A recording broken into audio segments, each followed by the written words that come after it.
स्वागत करता हूँ आपका ऋषि मुनि क्लासेस में। देखिए ये हमारी वस्तुनिष्ठ प्रश्न है, सामान्य ज्ञान लूसेंट। देखिए भाई पार्ट बाय पार्ट मैं इस बुक को कंप्लीट कराने वाला हूँ। आप कोई सी भी परीक्षा दे रहे हो जो कंपटीशन की हो, सभी के लिए क्या बहुत ही इम्पोर्टेंट ये बुक है ना।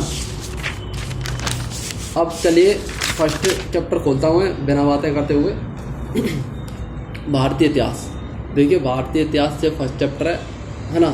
पढ़ते चलिए रटते चलिए भाई, रटिए भाई। जीएस तो भाई जितना तुम पढ़ोगे उतना तुम्हें याद होगी है ना, इसलिए एक प्रयास मैं कर रहा हूँ भाई, तुम्हें याद कराने का प्रयास करता हूँ। देखिए अतीत के तहत अध्ययन किया जाता है भैया, इतिहास के तहत अध्ययन किया जाता है। किसका किया जाता है? अतीत का भाई, अतीत का भाई, समाज का, पर्यावरण का, शासन का, किसका किया जाएगा? अतीत का। इतिहास के तहत अध्ययन किसका किया जाएगा? बोलो भाई अतीत का, बोलो भाई अतीत का। प्रथम यूनानी इतिहासकार कौन था भाई? हेरोडोटस। हेरोडोटस याद कर लो भैया। प्रथम यूनानी इतिहासकार कौन था भैया? हेरोडोटस। कौन था भाई? हेरोडोटस। निम्नलिखित में से किसने स्पष्टता कहा कि इतिहास के समस्त निष्कर्ष युक्ति संगत साक्ष्यों पर आधारित होते हैं? इसने कहा था थ्यूसिडाइडिस। थ्यूसिडाइडिस, थ्यूसिडाइडिस रटो भाई, थ्यूसिडाइडिस, थ्यूसिडाइडिस। अब देखो द हिस्ट्रीज के रचनाकार हैं। द हिस्टोरीज के रचनाकार कौन से भैया? हेरोडोटस। हेरोडोटस ये क्या थे भैया? प्रथम यूनानी इतिहासकार थे। प्रथम यूनानी इतिहासकार थे। इनकी रचना क्या थी? The histories, the histories, the histories. इतिहास के पिता किसको कहा जाता है भाई? याद कर लो भैया, इतिहास के पिता किसे कहा जाता है? इतिहास के पिता की पदवी सही अर्थों में निम्न में से किससे संबंधित है? हेरोडोटस। हेरोडोटस भैया देखो द हिस्टोरी किताब लिखी हेरोडोटस ने। ये यूनानी इतिहासकार हैं। यूनानी इतिहासकार कौन है? हेरोडोटस। और हेरोडोटस भैया क्या कहा है? इतिहास का पिता कहा जाता है। इतिहास का पिता किसे कहा जाता है? हेरोडोटस। इतिहास अपने को दोहराता है। किसका कथन है भैया? हीगेल का कथन है। किसका कथन है? हीगेल। हीगेल का कथन है भाई। किसका कथन है? हीगेल का। ठीक। और देखो भाई हम इतिहास से यही सीखते हैं कि आदमी इतिहास से कुछ नहीं सीखता। यह कथन किसका है भैया? ये भी किसका भैया? हीगेल का। इतिहास अपने आप को दोहराता है, ये भी कथन हीगेल का है। और इतिहास से यही सीखते हैं कि आदमी इतिहास से कुछ नहीं सीखता, ये कथन भी किसका है? हीगेल का भाई। किसका कथन है भैया? समस्त इतिहास वर्ग संघर्ष का इतिहास है। समस्त इतिहास वर्ग संघर्ष का इतिहास है। ये किसका भैया? Karl marks. कार्ल मार्क्स भैया किसका है भैया? Karl Marx. ये किसका भैया? कार्ल मार्क्स का है। ठीक। निम्नलिखित में से कौन सा एक इतिहास के विषय में मार्क्स के दृष्टिकोण का संक्षिप्त वर्णन करता है? भैया जो मार्क्स है ये कोई हमारे क्या थे, इन्हें हम वो कहते हैं इंग्लिश में, तो वो कहते हैं क्या कहते हैं भाई? दार्शनिक कहते हैं ना, है ना, दार्शनिक कहते हैं। ये मार्क्स क्या था? एक दार्शनिक था। इसने क्या कहा था? इतिहास शोषक और शोषित वर्गों के बीच संघर्ष का सिलसिला है। इसने बोला था, क्या बोला था? इतिहास शोषक और शोषित वर्गों के बीच संघर्ष का सिलसिला है। निम्नलिखित में से किसने द्वंद्वात्मक भौतिकवाद के सिद्धांत का प्रतिपादन किया? ये क्या लिख रहा है? द्वंद्वात्मक, द्वंद्वात्मक है ना, द्वंद्वात्मक। भैया याद कर लो भैया, बहुत ही इंपॉर्टेंट क्वेश्चन है। द्वंद्वात्मक भौतिकवाद का प्रतिपादन किसने किया भैया? मार्क्स ने किया। किसने किया? मार्क्स ने। देखिए यहाँ भी लिख रहा है कार्ल मार्क्स ने वर्ग संघर्ष की प्रक्रिया को निम्नलिखित में से किस सिद्धांत की मदद से समझाया? कार्ल मार्क्स ने भैया द्वंद्वात्मक भौतिकवाद की सहायता से समझाया। द्वंद्वात्मक। ठीक। इतिहास विगत की राजनीति है, यह कथन किसका भैया? सीले का है। सीले का है ना। किसका कथन है भैया? सीले का ये कथन। ठीक। अब देखो भाई ये तुम्हारे क्या है? मिलान है। मिलान है तो सूची एक सूची मिलान करने है ना। ओक साठ यार, मतलब ये सभी दार्शनिक हैं, इनके कुछ कुछ कथन है ये, है ना। ओक साठ ने क्या कहा था? सच ये है कि इतिहास में अतीत वर्तमान के साथ बदलता है। ट्रेवेलियन ने क्या कहा था? इतिहास का महत्व वैज्ञानिक नहीं है। कालिंगवुड ने क्या किया था? देखिए संपूर्ण इतिहास विचारों का इतिहास है। ब्यूरी, ब्यूरी ने क्या कहा था, इतिहास स्वतः मात्र एक विज्ञान है, इससे कम नहीं और इससे अधिक नहीं। ये कहा था किसने, ब्यूरी ने। ठीक भाई, अब इस पे आओ तुम आगे। किस इतिहास दर्शन शास्त्री ने कहा था कि समस्त इतिहास समकालीन इतिहास है? ये किसने कहा था भैया, Benedetto Croce. Benedetto Croce, Benedetto Croce ने क्या कहा था, समस्त इतिहास समकालीन इतिहास है। इतिहास अतीत और वर्तमान के बीच अंतहीन वार्ता है, ये कौन से दार्शनिक ने कहा था? ये कहा था ए.एच. कार्ने, ए.एच. कार्ने, ए.एच. कार्ने। अब देखो, तिथियों के साथ प्रयुक्त होने वाली बीसी किसका संचितात्मक है ना? तो ये है बिफोर क्रस्ट। ये किसका है, बिफोर क्रस्ट। ठीक, तिथियों के साथ प्रयुक्त होने वाला एडी, एडी क्या हुई है, एनो डोमिनी। एडी क्या हुई है, एनो डोमिनी। एडी क्या बोलो, एनो डोमिनी। अब देखो, वर्ष 150 ईस्वी पूर्व का क्या मतलब है? वर्ष 150 ईस्वी पूर्व का क्या मतलब है? देखो भैया, वर्ष 150 ईस्वी पूर्व के पहले आता है, वर्ष 150 ईस्वी पूर्व के बाद आता है, वर्ष जिस वर्ष 150 ईस्वी पूर्व आता है, जिस शासक दशक में 150 ईस्वी पूर्व आता है। भैया इसका सेकंड आंसर सही है। सेकंड आंसर क्यों सही है ये भी बताता हूँ। वर्ष 150 ईस्वी पूर्व के बाद आता है। देखो भैया, जिस समय हमारा बर्थ मतलब ईसा मसीह का जन्म हुआ वो 0 ईस्वी कहलाई, और उसके बाद का बी क्या कहलाई, ए बी मतलब एनो डोमिनी है ना, एडी कहलाई। जी क्या कहलाई, एडी, एनो डोमिनी। और इससे पहले की क्या कहलाई, बीसी कहलाई, ईसापुर। अब भैया ईसापुर में तुम जानते हो, जैसे तुम उल्टी गिनती चलती थी, यहाँ से सीधी गिनती चलनी चालू हो गई, तो यहाँ पर मान लो यहाँ पे कहीं 150 होगा है ना, और फिर उसके बाद यहाँ पे 50 होगा है ना, और यहाँ पे 500 होगा, है कि नहीं? तो भैया जी क्या कह रहा, 150 ईस्वी पूर्व के बाद, तो भैया जाके बाद ही तो आया वो 150, जो 50, 150 के बाद ही तो 50 आया वो। तो हमारे भैया जो हमारा सेकंड क्वेश्चन सही है, वर्ष 150 ईस्वी पूर्व के बाद आता है, जो कौन सा, 50 ईस्वी पूर्व, भैया बाद ही आवे वो। हाँ, और यहाँ पे लिखी होती तो यहाँ पे पहले आ जाता, और यहाँ पे ईस्वी लिखी होती तो यहाँ पे पहले आ जाता। हाँ, वर्ष 2000 ना भैया 1000 है। वर्ष 1015 ईस्वी किस शताब्दी में आता है? देखो भैया, जिन यहाँ पे 10वीं शताब्दी तो खत्म है क्या नहीं, अब कौन सी चालू है, 11वीं शताब्दी में आता है।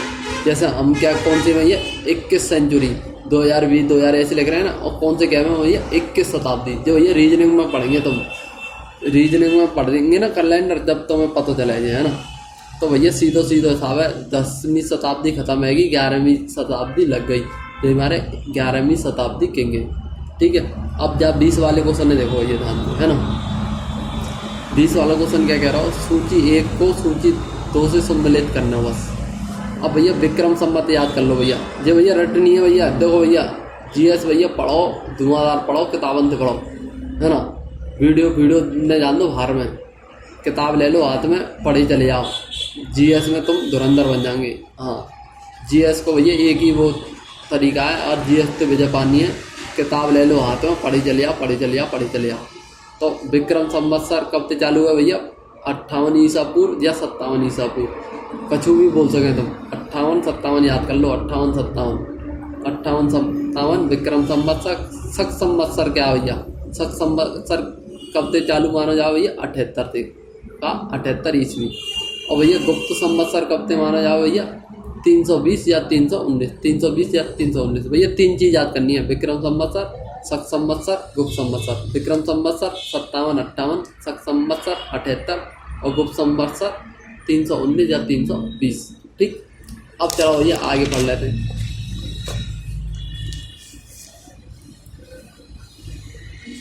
ये क्या है, विक्रम संवत प्रारंभ हुआ, विक्रम संवत प्रारंभ हुआ कब से भैया, 58 ईस्वी को। शक संवत का प्रारंभ किस सम्राट के शासनकाल में, 78 ईस्वी में हुआ, 78 ईस्वी में हुआ, कनिष्क के शासनकाल में। किसके शासनकाल में, कनिष्क के शासनकाल में। अब देखो भैया, भारत का राष्ट्रीय पंचांग किस संवत पर आधारित है भैया, शक संवत पर आधारित है हमारा राष्ट्रीय पंचांग। किस पे आधारित है बोलो, शक संवत पर आधारित है। भैया गुप्त संवत को प्रारंभ करने का श्रेय किसको दिया जाता है? भैया चंद्रगुप्त प्रथम को दिया जाता है। किसको दिया जाता है? चंद्रगुप्त प्रथम। चंद्रगुप्त प्रथम ने गुप्त संवत का प्रारंभ किस उपलक्ष्य में कराया? भैया वो क्या था, राज्यारोहण के रूप में किया था। मतलब राज्यारोहण हुआ था, मतलब अपने राज्यारोहण के स्मारक के रूप में उसने क्या कहलाया था? भैया शक संवत, गुप्त संवत चलाया था। चंद्रगुप्त प्रथम ने गुप्त संवत का प्रारंभ किस उपलक्ष्य में कराया? भैया अपने राज्यारोहण के उपलक्ष्य में कराया। याद कर लो भैया, बढ़िया तरीका से। निम्न कथनों पर विचार कीजिए और नीचे गए कूट का सही उत्तर कीजिए, है ना। अब देखो भैया, जहाँ मैं हमें बताना हूँ कि सही बात है गलत बात है, कौन सी गलत बात है कौन सी सही बात है। विक्रम संवत 58 ईस्वी पूर्व से प्रारंभ हुआ, सही बात है भैया। शक संवत 78 से प्रारंभ हुआ, सही बात है।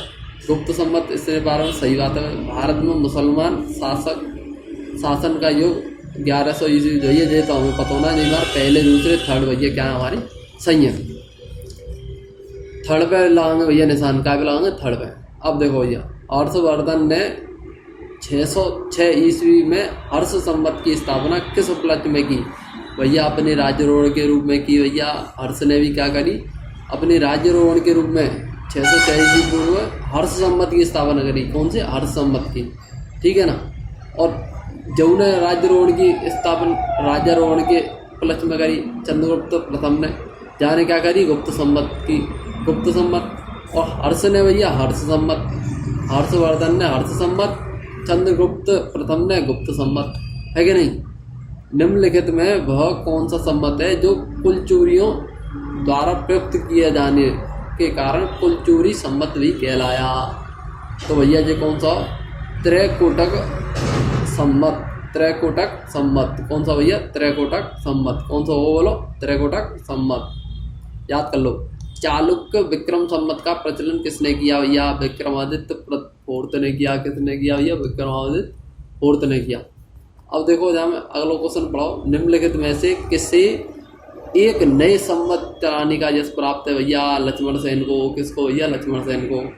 निम्नलिखित में कौन सा वर्ष दिसंबर 2009 में शक संवत का वर्ष हुआ, है ना। निम्नलिखित में वर्ष दिसंबर 2009 में शक संवत का वर्ष हुआ 1931। कौन सा हुआ? 1931, ठीक है ना। विक्रम संवत 2070 को ईस्वी संवत में रूपांतरित करने का मान होगा। मतलब जाने कहिए 2070 को ईस्वी पूर्व को संवत में रूपांतरित का मान बताओ। विक्रम संवत है जी हमारा, ठीक है ना। अब जामते क्या करो तुम? 57 घटाओ। जामते 57 घटाएंगे, यही कछु आ गए, है ना।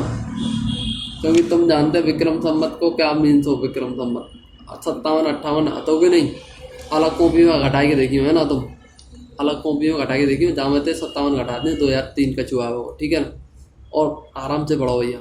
विक्रम संवत 2070 को ईस्वी संवत में रूपांतरित कर दो। रूपांतरित कैसे करें? जामते 57 घटा दें, उसी रूपांतरित है जाओगा, ठीक है। अब जी क्या करो? विक्रम संवत एवं शक संवत के आरंभ के बीच कितने वर्षों का अंतर है भैया? दोनों के बीच अंतर पूछ रहा हो तो भैया दोनों ने जोड़ दियो। तो तुम क्या कहेगा दियो? 58 और 78 जोड़ के देखियो, है ना। 8 7 12, हाँ सही है, इतने ही होगा, है ना। पुलकेशिन एक का बादामी शिलालेख शक वर्ष 465 का दिनांकित है। यदि इसे विक्रम संवत में दिशांकित करना हो तो वर्ष होगा। जी क्या कह रहा हो? पुलकेशिन है ना। और ये शक वर्ष में लिख रहा हो, है ना। 600 जहाँ में लिख रहा हो 465 में लिख रहा हो ये, है। अब जहाँ में तुम्हें क्या करना हो, तुम्हें पता हो गुप्त संवत, शक संवत 78, ठीक है। जाको पहला क्वेश्चन है ना। अब देखो, जब भी नेक्स्ट वीडियो बनाऊंगा ना मैं, जब भी मैं नेक्स्ट वीडियो बनाऊंगा आपकी, तब जो गोला की है ना मैंने, उन्हें पहले समझाऊंगा, है ना। जैसे पुलकेशिन प्रथम का बादामी शिलालेख शक वर्ष 465 का दिनांकित है। यदि इसे विक्रम संवत में दिनांकित करना हो तो वर्ष होगा। ठीक है ना। एक क्वेश्चन ये हमें इसमें कुछ डाउट हुआ है, हम इसे आपको समझा देंगे। राजस्थान सरकार के कैलेंडर में विक्रम संवत इतना लिखा हुआ है, तो साके संवत क्या हुआ, है ना, 1928। देखो भाई, बहुत से बंदे ऐसे होंगे कि, है ना भाई, मैं बताऊं, मैं अपने आप को क्या मानता हूँ, हमेशा स्टूडेंट मानता हूँ, है ना। बहुत से टीचर क्या करते हैं, पढ़ के चले जाते हैं बच्चों के सामने, भाई पढ़ तो यार हम भी लेंगे, आप भी लोगे, सब पढ़ लेंगे यार, फिर यार वीडियो क्यों बना रहे हैं भैया। जो हम बना रहे हैं वीडियो, वो आपके दिल और दिमाग में छपनी चाहिए, ये बात क्या कह रहा है ये, इसलिए, है ना। तो देखो भाई, ये जो गोला करते जा रहा हूँ ना, उन्हें मैं बताऊँगा, और तुम्हें जो भी बात समझ में नहीं आई कमेंट में लिख देना भैया, बिंदास एकदम। पुरातत्व में स्तर विन्यास पद्धति निम्नलिखित में किसको समझाने के लिए प्रयुक्त की गई। भौतिक अवशेष के क्रमिक निक्षेप, भौतिक अवशेष के क्रमिक निक्षेप को समझाने में भैया पुरातत्व में स्तर विन्यास पद्धति का इस्तेमाल किया गया। कार्बन 14 भैया तिथि निर्धारण पद्धति किसका विकास किया। कार्बन 14 तिथि निर्धारण पद्धति का विकास किया किसने भैया, विलर्ड लिप्पी ने। काष्ठ अस्थि संक पुरातत्वनीय नमूनों का काल निर्धारण किसके द्वारा किया जाता है भैया, कार्बन 14 द्वारा। कार्बन 14 है ना। कार्बन डेटिंग निम्न की आयु निर्धारण द्वारा प्रयुक्त भैया, जीवांशु ईंधन लकड़ी है ना, कोयला, इन सब इनकी भैया कहते कार्बन डेटिंग द्वारा का पता चले, उम्र पता चले कि कितने वर्ष के जो है ना। हमारे कहीं पे खुदाई में कंकाल निकल लिया तो कैसे पता चले, कार्बन डेटिंग द्वारा पता चले। ऐतिहासिक प्रागैतिहासिक का अंत और इतिहास का प्रारंभ कब माना गया, जब से आदमी लिखने लगे तब से इतिहास चालू है। वो बातें पहले भैया प्रागैतिहासिक इतिहास हो, मानव ने लिखना सीखा, जब से मानव ने लिखना सीखा तब से इतिहास प्रारंभ हो गया भैया। भारत के संदर्भ में ऐतिहासिक काल का आरंभ कब से माना गया भैया, 600 ईस्वी पूर्व से माना गया। सिंधु सभ्यता को आदि ऐतिहासिक सभ्यता कहा जाता है क्योंकि इसमें जब प्रमाण मिले, कैसे भैया, लेखन के मिले, ठीक है ना। शक संवत पर आधारित राष्ट्रीय पंचांग का 1 चैत्र ग्रेगोरियन कैलेंडर की निम्नलिखित तिथियों में से किस एक तिथि अनुसार है भैया, 22 मार्च। भैया 22 मार्च को भैया हमारा ये पहला दिन हो गया है ना। किसने इतिहास को प्राचीन, मध्यकालीन और आधुनिक 3 भागों में बांटकर देखने का रिवाज चलाया वही किसने चला, सिल्लेरियस।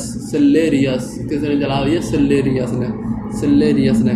इसने क्या करा, इतिहास को प्राचीन, मध्यकालीन और आधुनिक 3 भागों में बांटकर देखने का रिवाज चलाया, किसने चला भैया, सिल्लेरियस ने। ठीक है भैया, धन्यवाद दोस्तों। कल हम लेके आएंगे ये ऐतिहासिक स्रोत। देखिए भाई, धीरे धीरे पढ़ो पर अच्छे से पढ़ो, है ना। इसे लूसेंट को मैं करा रहा हूँ। अब जो भी बात, देखो मेरे पास ऐसी बात नहीं है, देखो जितना हम पढ़ेंगे उतना हम सीखेंगे। अब इसमें कुछ बात मेरे को पता चली है जो अभी मतलब डाउटफुल है, उन्हें मैं अगली वीडियो जैसी बनाऊँगा तो तुम्हें समझाऊँगा ज़रूर, है ना। एक बार वीडियो को अच्छे से देखना, है ना। जय श्री राधे, जय श्री कृष्णा।